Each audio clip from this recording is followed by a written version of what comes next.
This is a professional show, man. You know. By the way, I did convince Clark to record something at some point that I am going to just drop into the episode at some point. To this episode? This Hi, actual episode. I'm Clark. Wait, he's dropping it right now. That was it. That was Clark. Oh, you guys didn't know? This week we dig in the back of the fridge for Empty the Fridge Part 2. This is episode 104 of The Malting Hour. What's the haps on the hops? Got yeast and speeds. This the Molten Hour where we talk about our drink and tell you what we think every other week. And if we get drunk, well, we might slur our speech. Got the gift of gab, the friends you wish you had. Join us for a drink, join us for a laugh. Time is never wasted, where you getting wasted. The Molten Hour here, people take your places. People take your places. People take your home. Welcome to The Malting Hour. I am one of your hosts, Tony Golick, joined always with Brandon Winninger. and Dan. That's all I got. No, that's fine. I think I pointed out a couple episodes, or maybe during the Malted Minis, that you constantly switch the name that you introduce yourself as. Yeah, it's like a mystery, man. The mysteriousness is what draws the listeners in. The last they tune in because they're like, "That's a cliffhanger. What's he gonna be next week?" You know, if you added a different personality to those names, I would be super excited. I feel like, Dan, Danny, Daniel, hip hops, all four of those need to be different people. And which ones do I get along with? Probably That's none of the them. big one. No, I feel like hip hops is the one I get along with the most, and maybe Dan. Danny and Daniel, no thanks. Welcome to the Malting Hour. How's it going, everybody? We were talking right before we started recording. Dan looks frustrated, slightly tired. You need a hug, man. I know. I just, a little bit of a hug. I was downtown today. No good. I want to apologize to everybody for the last. It wasn't after the final pour from last week. I had every intention of leaving Brandon's after the Super Bowl and posting it like I normally would, so it was ready for the morning. But I went to Brandon's feeling pretty good, and then me, Brandon, and Myke kind of just we drank too much. We drank too much, basically. And then I came home and I played my electronic drums. Totally forgot. I took an Uber home, by the way. I was playing my drums, listening to a whole bunch of 90s alternative rock, went to sleep, woke up at 9. I had the day off. Felt terrible. Took a shower, went back to bed. Finally got up about 12:30. Went out grocery shopping and realized I did not post the episode. So I apologize for anybody who was actually going to work or doing something Monday morning. That was my fault. But I did get it out on Monday before the day was done. I surprisingly woke up on Monday feeling like, okay. That's great. I mean, you know what I should have done, Brandon? I did not harass you because you guys had already moved I guess all your food except for the snacks. You had chicken wings upstairs, and I thought about it too late. I that's what I was banking on. So never be afraid to ask for chicken wings. Oh, I know. I didn't even think about it. I was just so happy to hang out and watch an exciting football game where the Kansas City Chiefs won and beat the Eagles. Crazy. Yes. Who were you, Dan? Who were you rooting for? And I won money. Yay. Yeah, you did. I was rooting for the Chiefs. Right on. Because and Brandon, I'm sorry, we're not done. Well, I have a buddy who is a big Eagles fan, and all he does is talk trash to me about Rodgers. So I didn't want him to win. Jeez. Take it easy, Eagles fan. I didn't really have. I liked both teams. I wanted to see the Eagles win, but I got to be honest, it's hard to beat Mahomes and the Chiefs. It just so I was happy the Chiefs won. It was a little bit of a lame ending, I will say that. I was hoping for a little bit more, but I mean it's like a chess game, Strategy is what you use to win games. Yeah, I hate the Eagles. Hardcore. And I can't say I hate the Eagles. I hate Eagles fans, and the reason I hate Eagles fans is because I've worked at Bears when I was working for the Bears. the worst fights were always when the Eagles were in town, and people like we knew like it was just going to be a shit show because like it would be 5 minutes into the first quarter and these Eagles fans are hammered and throwing fists already, and it's like, really, dude, come on. Well, they're notorious for like throwing snowballs at Santa Claus and stuff like that. So they're known to be. Why would you throw a snowball at Santa? I don't know because if I they ever were told like this. 1-6 that season or something, and they were like mad, so they took it out on Santa at halftime. Why wouldn't you? It's fucking Santa's fault. Because it reminds them of Andy Reid. I had been escorting a season ticket holder to his chair at one point. And so the group I worked in, we handled like all the wheelchair services, and he was in a wheelchair, obviously, and was going to his seat, and it was an Eagles game. And he told me that like he goes to every away game too. Like he travels to go see every Bears game. That's dedication. Like he's a diehard fan. He's retired. He's like, I'm retired. I got the money. Like that's what I'm going to do with my money. I'm like, all right, cool. We will never have that privilege. No, but he said, however, I will not go to the Eagles again because the last time he said he had went, they poured beer on him while he was in his wheelchair. They dumped him out of his chair. And people were kicking him and like just straight up like assaulting him, like, you know. That is the worst thing I've ever heard. That's garbage. It's a game, you guys, everybody. I mean, like I love sports. I can really get like, you know, pretty amped up about games and stuff, but come on. Don't be garbage. Don't be a garbage. Stay classy, Philly. Yeah. Now I'm happy KC won. Anyway, this isn't the Super Bowl recap episode, which we have done in the past. And I think Kansas City won that one as well. But this one is much like we did back in September of 2020. It was just me and Brandon, and there was a lot of things going on, and we didn't have time to really get together. And so we had to throw something together, which is what we're doing tonight. We are emptying the fridge, part 2. Grabbing 2 or 3, I don't know. I only have 2. Random beers from our fridge to just sit around and talk, and you know, that's it. So enjoy. Hope you guys like it. If you don't, you got this far. I mean, I don't know what else you're gonna do as far as the podcast is concerned. I have 3 beers that I chose. Oh, I'm drinking one, and not with the intent of drinking all 3 of them. I just haven't decided which of the other 2 that I want to drink. I depending on how this goes, I could.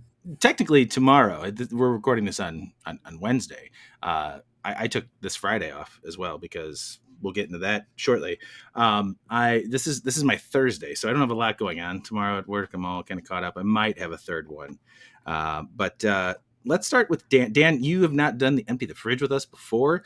You welcome.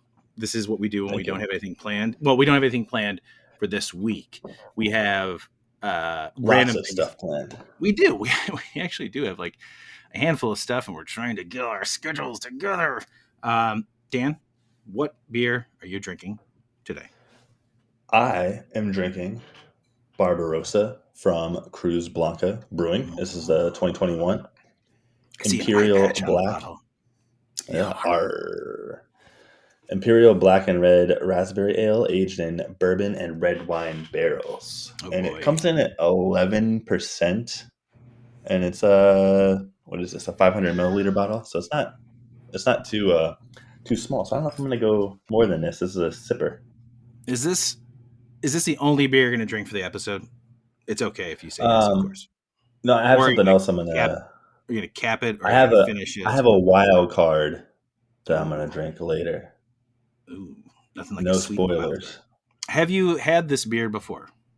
No, I haven't. And I was just looking. So it's Heaven Hill barrels and Cabernet red wine barrels, but it's really good. It's got like the fruit comes forward. It's black, almost like a stout, but then with almost like a red wine. Like it's like a reddish tint to it. You said there's raspberries in it? Yeah, it's a little sweet, but you get like the tannins from the red wine barrels. Raspberry. And not too sweet, but yeah, it's really good. The only other person that I know that has bought a lot of the Cruz Blanca beers is our good friend Clark, who is not with us again. He's a busy guy, especially around this time of year. He's just a busy dude. So hi, Clark. A lot of them are too sweet for me. If I'm gonna be, oh, you know what? Here, check this out. One of our faithful listeners, Joe J. What up, Joe? Checked it in June of this past year and gave it a 4.25. Ooh, There we go. yeah, Joe tries a lot of really fun beers, and I always see that he gets a lot of them from Beer on the Wall in Park Ridge, where I get a lot of my random build your own 4-pack, 6-pack, or just even one beer. And I have yet to run into him. Joe. I was going to say, how have you guys not run into each other, or at least planned to run into each other? That's true. We also have a shirt from him or for him. That's almost. Oh yeah, give me his info. I'll send it to him. I think Joe did give it to me, and maybe I gave it to you. But Joe, if you're listening, which I'm pretty sure you are, go ahead and send us another message on Instagram and the Malting Hour, and we'll make sure we get that shirt to you. The only other Cruz Blanca barrel aged beer that I remember us having was on the Maltese, and I can't remember what it was. Do you guys remember what that La beer Tormenta? Was? What kind of beer was it? It was the key lime pie beer. Yes. That was such a good beer.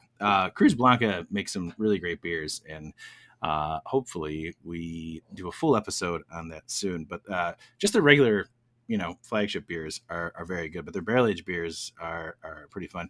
Dan, what kind of beer did you say this was? I missed it. I'm sorry. I caught the raspberry. I think it said Imperial, a black and red raspberry ale. So it's just an ale. Okay. Forged by the darkness of Heaven Hill Cabernet. Yeah. So then it has like a story about it, like a little narrative. But do you want to read the narrative for us? Sure. Do you need your readers? Oh no, that's right. You're 17. You don't need your readers yet. A fighter who makes elusive appearances due to the scarcity of its ingredients. Get your hands on this one before it vanishes. Exactly. Oh, that was it. And we got the You wasted the good music. I appreciated the music. That was good. There's an eye patch involved. But the fighter part of it, so it's a luchador series is what their barrel aged series is. So this is like a luchador wrestler, the Barbarosa, and he's got a little eye patch on it. Yeah. As you'll see in the picture for this episode. Dan, how many body slams would you give that beer? Oh, no, please. No. I didn't want to just go jump into your review on it. Please go ahead. Yeah, no. I was gonna say Cruz Blanca. Shout out to the food there too, because it's really, really good. They have these I don't even know what they're called, but they're like almost like Mexican pizza things. Is it a tostada? I don't know. Yeah, it's like a giant tostada. It really is, but it's like the size of a pizza. Is it quesadilla? It is. It literally says giant tostada on the menu. That's hilarious. Yeah, it's a giant. It's like the size of a pizza. It's huge. I'm assuming you get it without the flavor. I mean, meat. They have a vegetarian one. They do. Oh, they do. Oh, yeah. That actually did. There's a sweet potato one. Oh, no, that's not the one. I think they must change it maybe seasonally. But the last one I had. Oh, it's the Classica. The Classica has nothing. You can add your choice of protein, but yeah, dude, those sound awesome. It was a different one. No, they're really good though. And either way, the beers there. I mean, I love their lagers and their saisons. Some of the Luchador series is a little too sweet for my taste, but other than that, their beers are really, really good. Sorry. Go ahead. Oh, please, Brandon.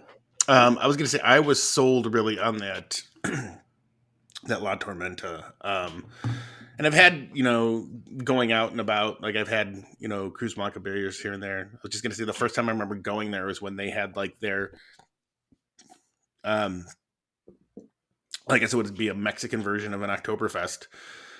And I think somewhere around here, I don't think I gave it away, but I have two huge like glass steins from Cruz Blanca. Cerveza cool spot. Possibly, but need to get back there because that place is pretty dope. Their outside seating is fantastic. And the first time that I went there, I met up with Jesse, our good friend who is now where's he's down in Tennessee or Louisville. Yeah, Louisville at He lives in Nashville. Yeah, right, correct. And that was the first time that I met Rachel. And then Rachel then came on to our podcast, and we were talking about the pumpkin beer episode. And I brought up that I had met her, and she had no idea who it was. That's the artist formerly known as Beer Goggles. That's right. That's now like beer adjacent. Absolutely. So Dan, how many body slams? I was going to say slam dunks. How many body slams are you giving this one?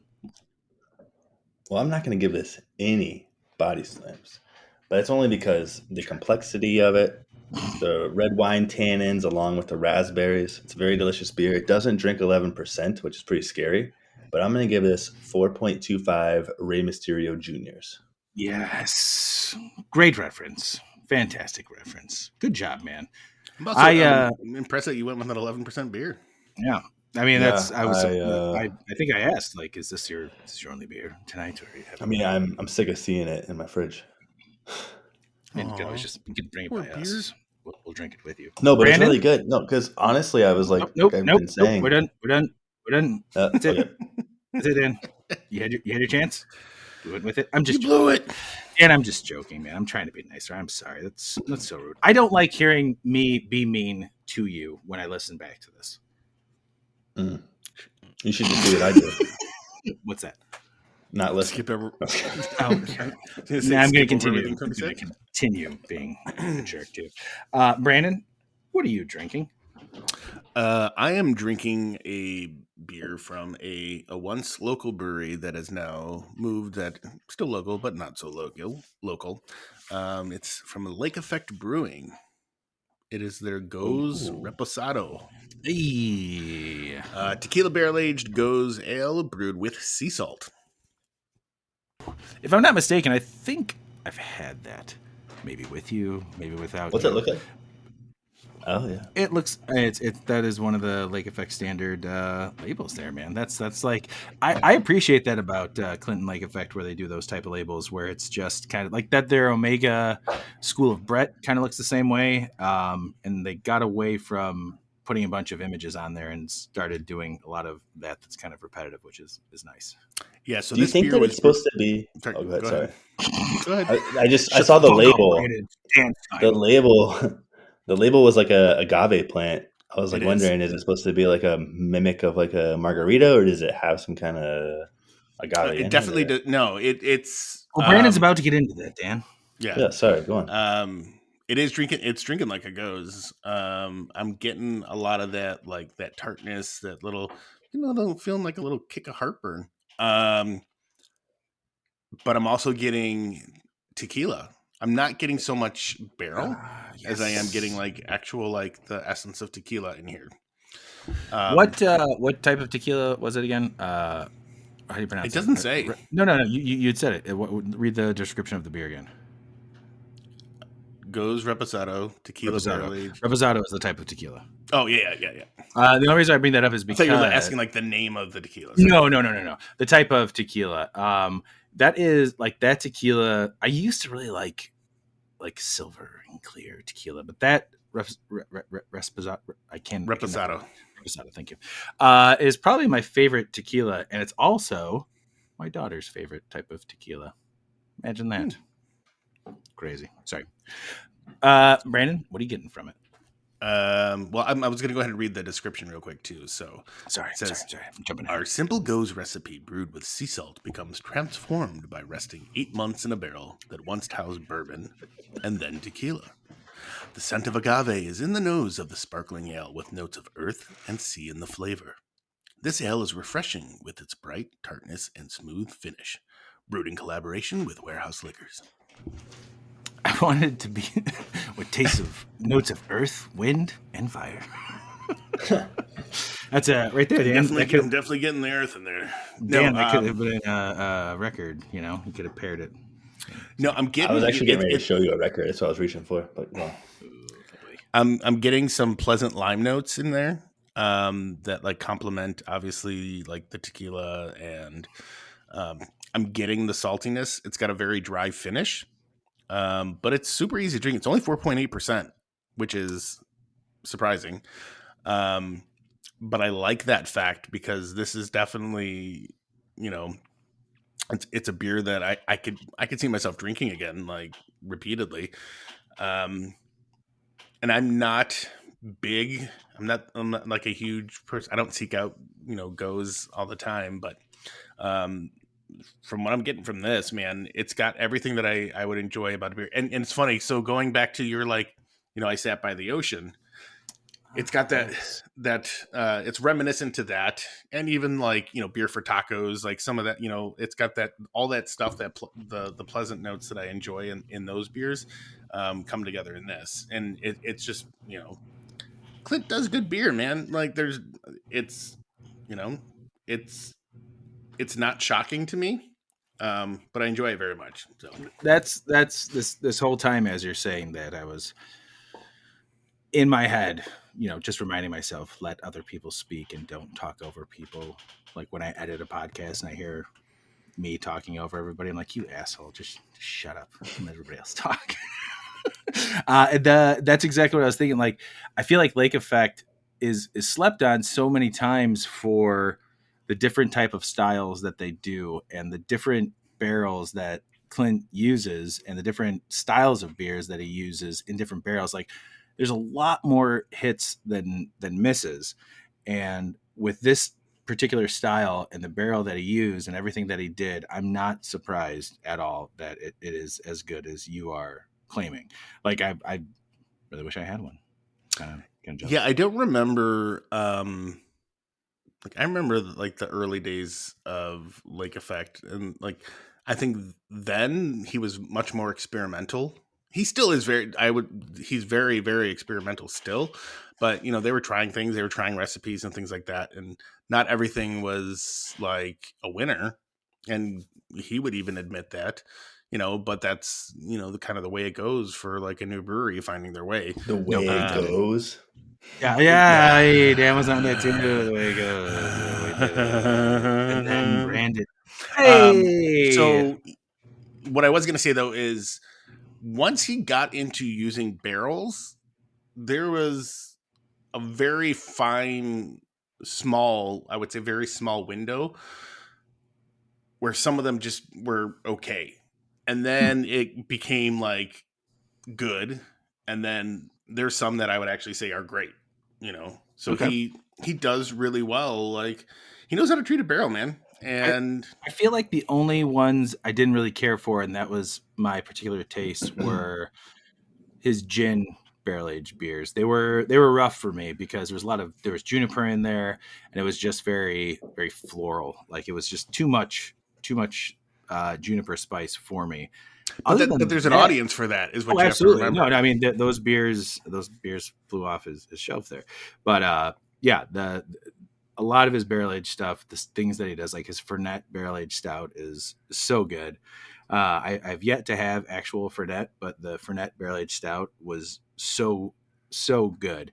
And I remember, and I think I've talked about this before, that Myke and I went to a VIP event, and it was very early on when they were doing the barrel aged stouts. There wasn't a lot of us there, but we hung out at the brewery for the VIP event and stayed very late, and we drank a lot of the barrel aged stout. And I remember Myke and I just fawning over it, like, this is as good as Bourbon County. I remember hearing people saying that back in like years ago. And he does have some hits and misses, but I feel like it's more hits than misses. So I'm super excited for the new tap room to open up to see what else he does. Going off of the sours with him, I remember In Fine Spirits, which is a bottle shop, is in Andersonville. When we used to live over there, I used to go there all the time, and I used to get the bombers of like the pamplemousse and stuff like that he would do.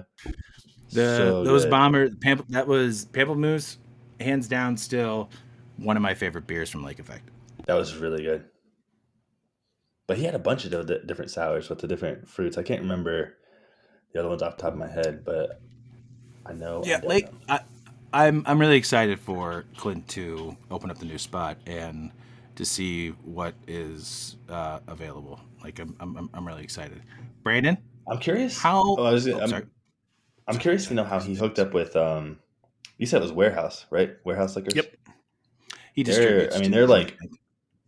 Oh, I mean, yeah, no, a lot of shops. When I used to do delivery, I'm almost positive I've delivered there before. It's like 3 blocks from my work. Downtown, yeah, he's fully self-distributing, so yeah, and it'll be great for the tap room because now people can come in and just get it straight from him, which is awesome. I mean, there'll still be some distribution, but tap room money is where it's at, baby. Brandon, how many goose eggs?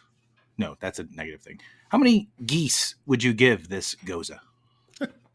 I'm gonna go with 4. Yeah, I like it. All right, solid 4, maybe like 4.1. Fantastic. But yeah, super enjoyable, light, crisp.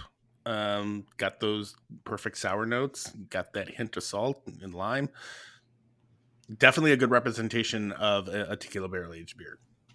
I am very jealous that I'm not having that in front of me. But keeping with tradition of our very first, excuse me, I burped again, Empty the Fridge back in 2020. The first 3 beers, at least, are all Chicago-based breweries because the beer that I am drinking is a beer that I picked up recently and I didn't have any of them. I saw it and I said, oh, I'll grab that, and I didn't drink it. And tonight I'm having one. It is Pipeworks Ninja versus Unicorn. Ooh, what? Just funny. So looking at it, it says it's a double. Oh, sorry, it is a double IPA. I thought it was a double pale ale when I looked at it. I'm like, ooh, double pale ale, that's great. But we've had random Pipeworks beers on here. We're still in the process of trying to get Pipeworks on here. But Pipeworks Ninja vs. Unicorn is probably their most, I would say, famous beer. Am I wrong with that, guys? Here in Chicago? would you say flagship? Yeah, no, that's their flagship. Absolutely. Sure. Yeah, and it's an Imperial IPA, 8% alcohol, and I will read this. Ninja vs. Unicorn celebrates the epic battle between 2 of the biggest hop heads of lore. Brewed with over 5 pounds of hops per barrel, this unfiltered double IPA is sure to please the most discerning hop lover. Whether you're rooting for the mythical horned horse or the deadly assassin of the East, we hope you'll enjoy Ninja vs. Unicorn. I don't remember the last time I've had this beer, and I saw it at a grocery store, and that's what I said. I don't remember the last time I had this. It's, there's other ones I've had. I've had like a hazy Ninja vs. Unicorn. I've had Blood of Unicorn. I've had Pineapple Guppy. Lizard King is really good. Oh, Lizard King's fantastic. That's one of the best pale ales in Chicago, next to Charlatan and Fractal from Old Irving. But Ninja vs. Unicorn was one of those beers when I started brewing and started getting into craft beer here in Chicago that just kind of blew me away. I was like, holy shit, this is exactly what I want. And I didn't realize it was 8%. And I had a salad tonight for dinner. I'm drinking this and I'm feeling pretty good. Feeling pretty good, guys. It's very reminiscent of like a West Coast IPA. It smells piney, very like pine resinous, but it's not like overly hoppy. It's not like a bitter bomb, and there's a nice sweetness to it. It's a light golden color. This is a beer style that got me into brewing beer. This is what I wanted to have on tap or in bottles all the time. So very happy to have this. And if I had to give this a rating between ninjas and unicorns, I'm going with the unicorn, by the way. I'm going with 4.5 unicorn horns. That's what I'm going with. It's delicious. Yeah, no. And the only reason why I shortened it is because listening to you guys talk about your beers, I'm just about done with my beer. And at this point, we're about ready to go to a break because I feel like we're at like 3 hours of recording. But that's what happens when you have a double IPA with only eating a salad. We'll be right back.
pour. What the fuck?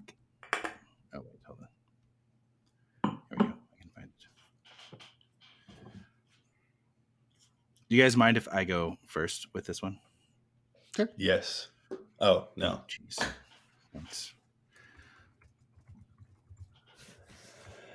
Trying to find information about it, though, real quick. Do you want me to look it up on tap Nope. for you? I found it. Shut up, Dan.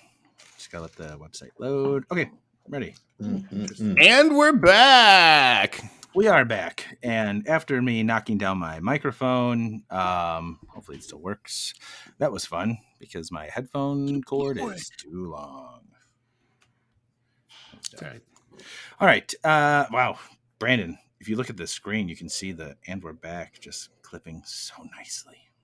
All right. So this next beer, since I pretty much downed the first one that I had while you guys were talking, this one was given to me by a Mr. Clark Fetteridge. Ooh.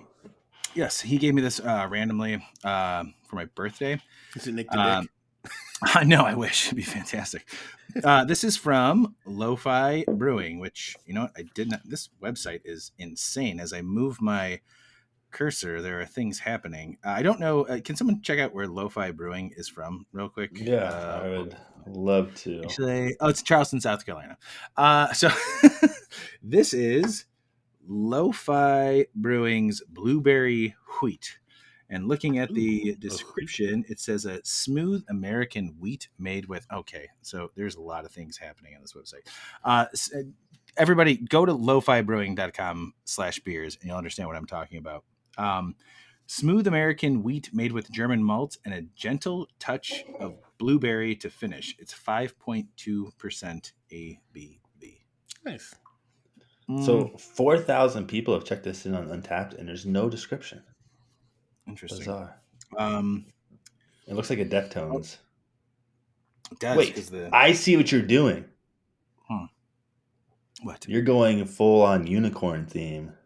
Oh shit! I didn't realize that. I am going on full unicorn theme. Hey, look at that. Wait, what's the name of the beer? Lo-Fi Brewing's Blueberry Wheat. Show them the can, though. Look at that. Everybody can see it in the picture. Oh, yeah. Of There's a unicorn beers. Like Deftones-esque sort of like silhouette. Well, except the silhouette for sure, but that was, a white pony.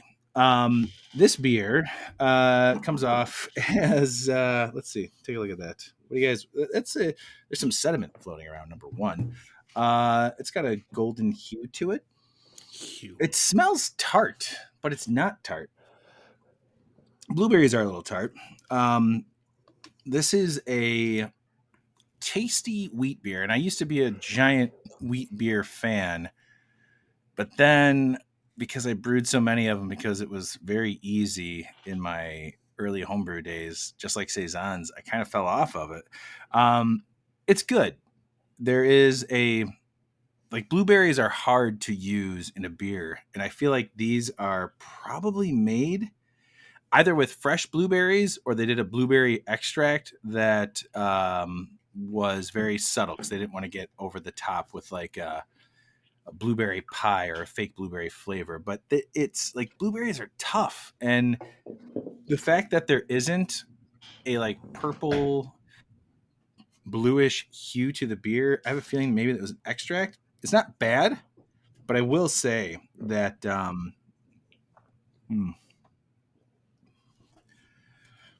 it's tasty, but I don't think I would like rush to go back to it. Do you guys have any experience with any blueberry beers that you actually like, or blueberry beers that stand out that like you're like, I don't know if I like this or not? So a blueberry is really tough with beers. I had I just posted it maybe a month or two ago, but it was Almost Blue by Sundial Brewing out in Barrington, which is taking over the old Flesk space. And it was a blueberry saison that was phenomenal. It was like purple color. Oh, really, see that really, to me like shows that they use like real blueberries. And you guys, I mean, there's no purple hue to it. That reminds me of. Sorry, go ahead. No, there was Gosh, so I've never had anything from Lo-Fi Brewing, but there was like Me I neither. want to say it was a Georgia brewery that when I was in Florida had like a blueberry wheat that was like, it was like that color. Like it just looked like a regular wheat beer, but I didn't really like it. And people like would This rave about it. the more I'm drinking it, the more I like it, and like the ABV's low. It is a refreshing beer, and like that hint of blueberry is pretty nice. I just don't think it's something that I would necessarily seek out. You know what I mean? Like, Where do you think Clark got it?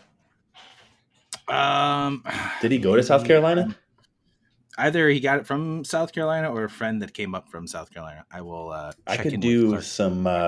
some mean pairings with something from Lo-Fi Brewing, but you know, it is what I it mean, is. of course. I mean, So I just looked up. sense. I went to Untapped and I just typed in blueberry.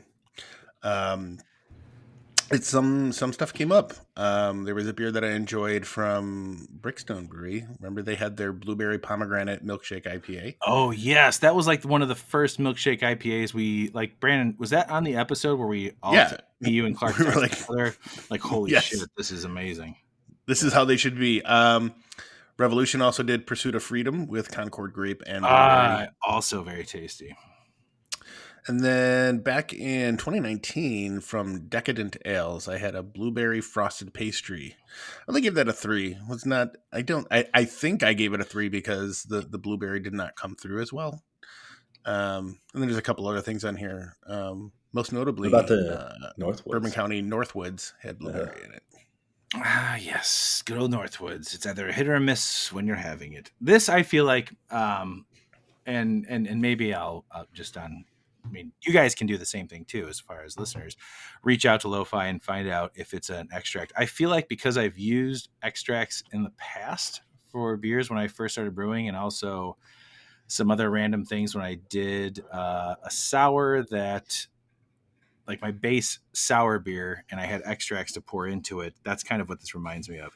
So I feel like it's a blueberry extract. And I feel like a lot of this is a very, what's the word I'm looking for? A welcoming beer. If like you're going to a brewery, like if you're going to Lo-Fi, okay, I don't know what kind of beers they have other than they've got lagers, glitter pony, they're the same thing, chocolate deluxe, which is stout. They have another they have a festa beer, Mexican lagers, like a Belgian. Oh, by the way, glitter pony, Brandon, is an essential Belgian triple. Ooh. Okay. But I feel like this is a beer that you could, if I went to the brewery, this is a beer that would appeal to probably a lot of people because it's refreshing. Like it's a refreshing, tasty beer, but because I've used extracts, I gotta say, man, this is. I'm gonna, if I had to wager on this, this isn't blueberry extract and it's not fresh blueberries. So if I had to rate this on pints of blueberries, I would say 3.17 pints of blueberries because it is a tasty beer. It's very nice. It's what did I say? 5.5, like 5.2%, which is decent. You can drink it on a hot summer day. You can share it with your friends. It's not terrible. I just the blueberry extract I think is what's kind of standing out to me. And if they use actual blueberries, I'd be very surprised. And I would say that the mystery beer episode really proved my tastings for sure. I was trying to find an Instagram post for that beer just to see if they like described it in more detail, but I can't. I'm not finding it right now because a lot of their labels look the same. But I was going to say, I mean, so it's a cool label. Like their website is cool.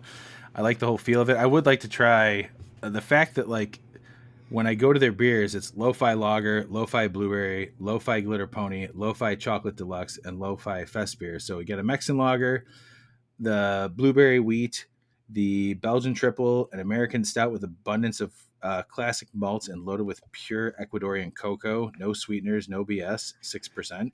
And then a Fest beer, which is, it says, our favorite German beer style, velvety malt character, golden in color, and one of the finest lagers made with a floor malted Bohemian and Pilsner Vienna and Munich malts. So I feel like this beer in particular is one that it's like their IPA as far as what they have to be available. It's kind of the one that's like, maybe not an IPA. That's wrong. Like it's just their out there beer. They have a fruited So beer, but it looks like they're like, I don't know which one of these would be their flagship, but so like all three of these have the same label. They have some that don't, but there's a Mexican style lager, the blueberry wheat, and an India pale ale. They all have similar labels, just different colors. I like to try their IPA just because, I mean, this, like I said, it's a well done beer, but if I saw it again, I in the store, I wouldn't reach out for it. So I do. So I want to give a shout out. Brandon looked up the blueberry beers on his Untapped, and I was like, let me do the same. I had an afterthought amber the same thing with blueberry and spent black currants and aged in red wine barrels that I gave a 4 or 5, and it looks phenomenal. It's got a purplish tint to it, but just so you know, you're kind of fuzzy on my end, so I don't know what that means. You're fuzzy on my end, sir. It's kind of like our friendship, all right? No.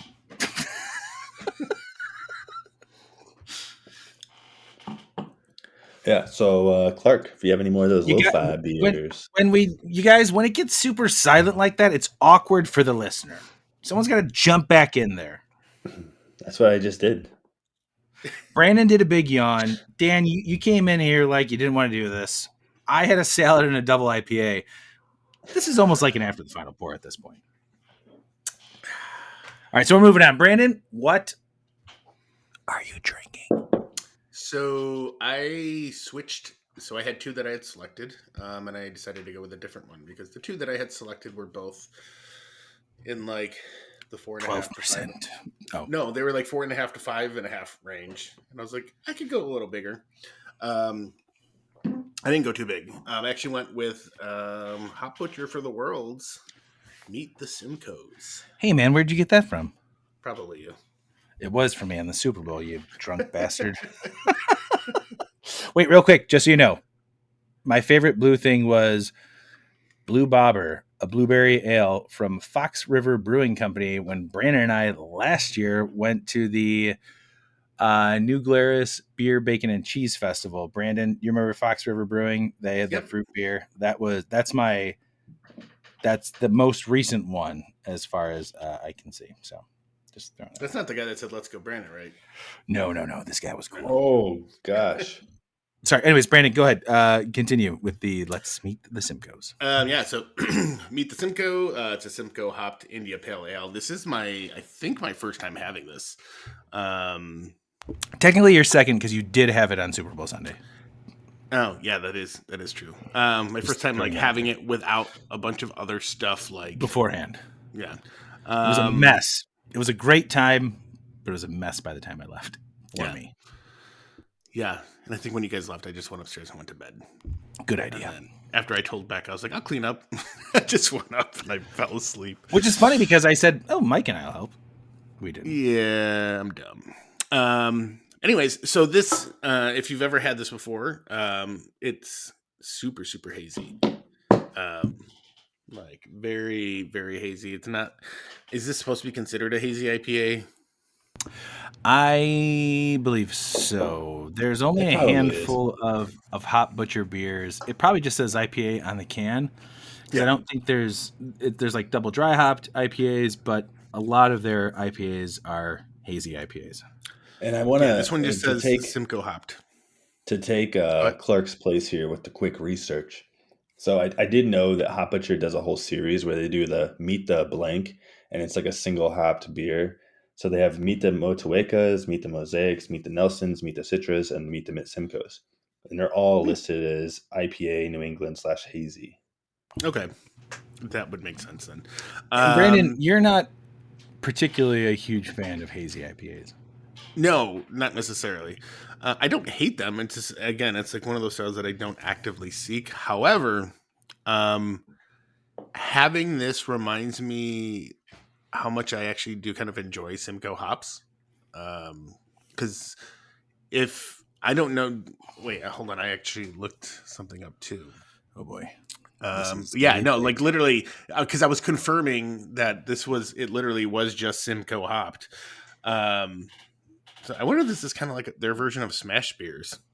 I mean, I don't know what the malt. It didn't say anything about the malt.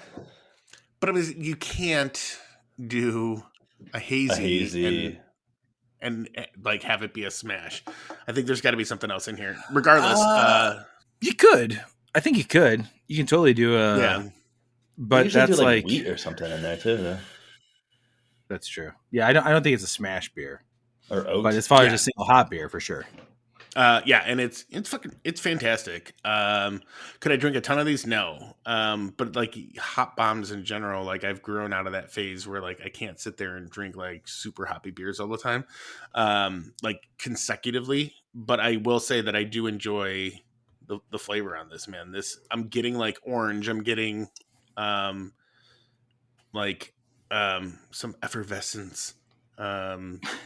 There's a nice bitterness to it. It's not like an overly it's not an over the top hazy IPA where it's like, no, this is not a palate wrecker. This is not a palate wrecker by any means, but it's for being a single hopped beer. I feel like it's still super juicy. Like there's a lot to this beer that I enjoy.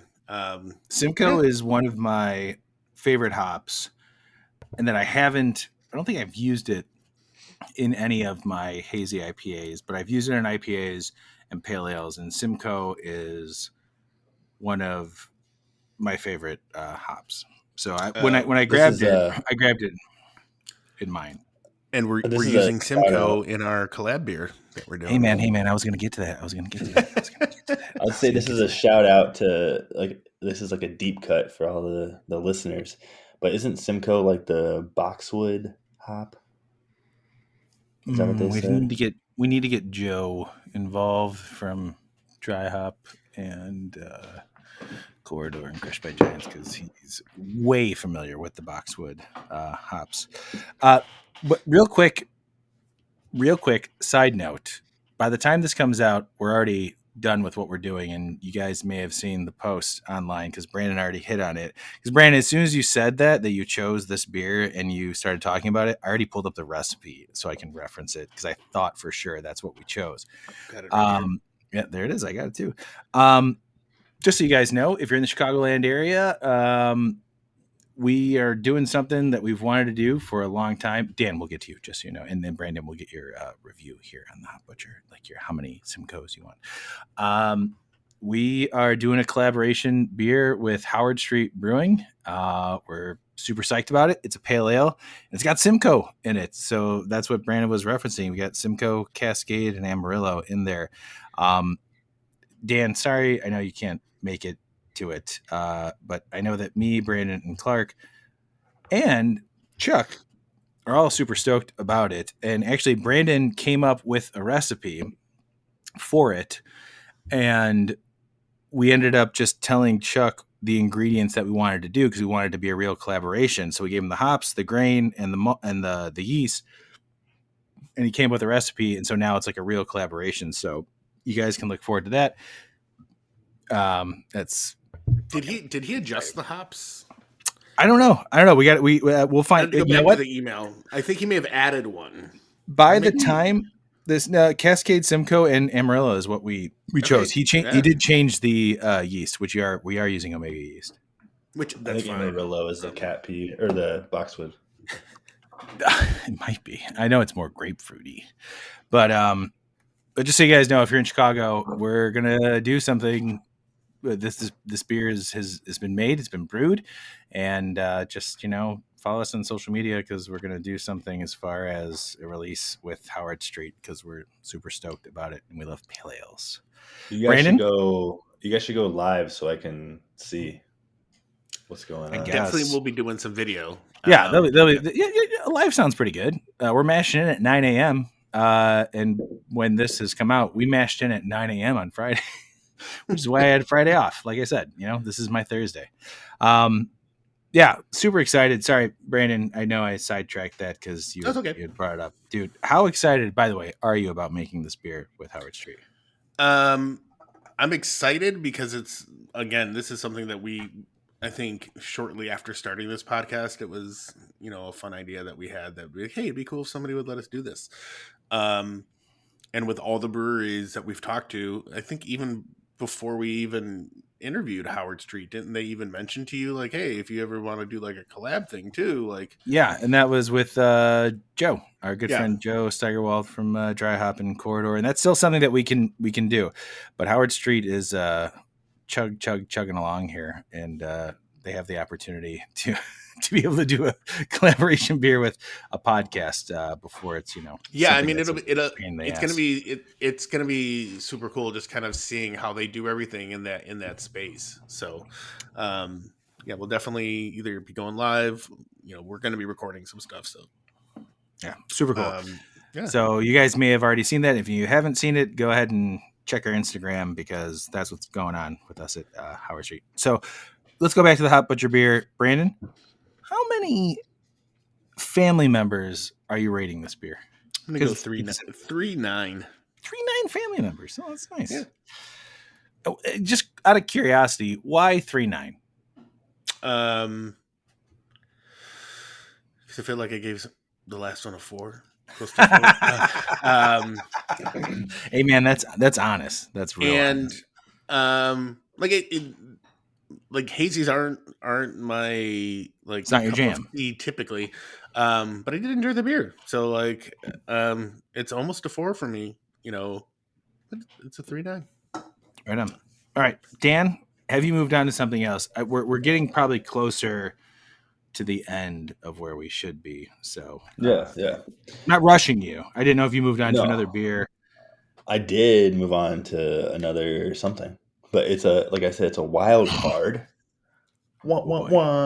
So it's carbonated water. Sketchbook. Oh shit! Water. Hey, I was right. It is water. Whoa. I didn't know they did a hop water. Yeah, so they have a hop water that they released, and so they have 4 different ones, and I'm gonna try and pull it up real quick. But so I went there. Sam was getting to get her nails done. I dropped her off at the nail place, and then the kids and I went up to Sketchbook. No, she was in that general direction, and then I took the kids up to Sketchbook because they were having like a live band play, and I decided to grab some hop waters for the road. And so they have 4 different ones. One with Bravo hops, one with Sultana hops, one with Centennial, and one with Cascade. The one I have right now is the Cascade. But hop water, I got some of the hoppy refreshers from Lagunitas, and it's been sort of my obsession lately. Which, by the way, Cascade is one of the hops that we're using in our paleo with Howard Street. That's why I drank this one. I've just been really liking it because, like, I mean, I usually would drink like LaCroix and stuff like that, but to have the hops, especially when they're doing like the single hops, it's like a cool concept. Are you going into the office tomorrow? I have to be downtown at 8 a.m. I mean, that's why he drank the small, he drank the big beer, but didn't go anything else after that. Well, I still have some of that left. But Sketchbook was a cool space, and I went to their what is it, Skokie location? Not the Evans. No, not Evanston. What is that? No, it's Skokie. Yeah, well, they have 2. That's why I was confusing. But it was the new one, and it was really cool. Skokie. The bigger one. Yeah, I would say. Yeah.